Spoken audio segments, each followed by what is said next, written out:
This channel does not promote any violent, harmful, or illegal activities.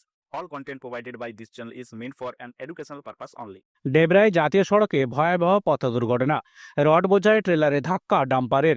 নয়নজুলিতে উল্টে গেল দুটি গাড়ি, গুরুতর আহত ডাম্পারের চালক। দুর্ঘটনাটি ঘটেছে শনিবার ভোরবেলা 16 নম্বর জাতীয় সড়কের ধামতোড় গোলা এলাকায়।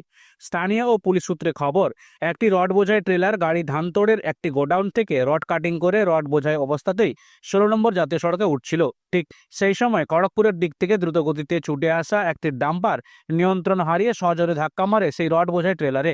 ধাক্কার জেরে ডাম্পারটি রাস্তার ধারে থাকা একটি দোকান ভেঙে সোজা নয়নজুলিতে উল্টে পড়ে। বিকট আওয়াজে কেঁপে ওঠে গোটা এলাকা। ছুটে আসেন স্থানীয় বাসিন্দারা।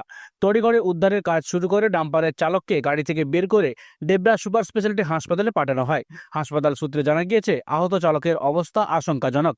ঘটনার খবর পেয়ে ছুটে আসে ডেবরা থানার পুলিশ। কিভাবে এই ভয়াবহ দুর্ঘটনা ঘটল তা খতিয়ে দেখছে পুলিশ। জাতীয় সড়কে এই ধরনের দুর্ঘটনা ঘিরে স্থানীয়দের মধ্যে তৈরি হয়েছে আতঙ্ক ও ক্ষোভ।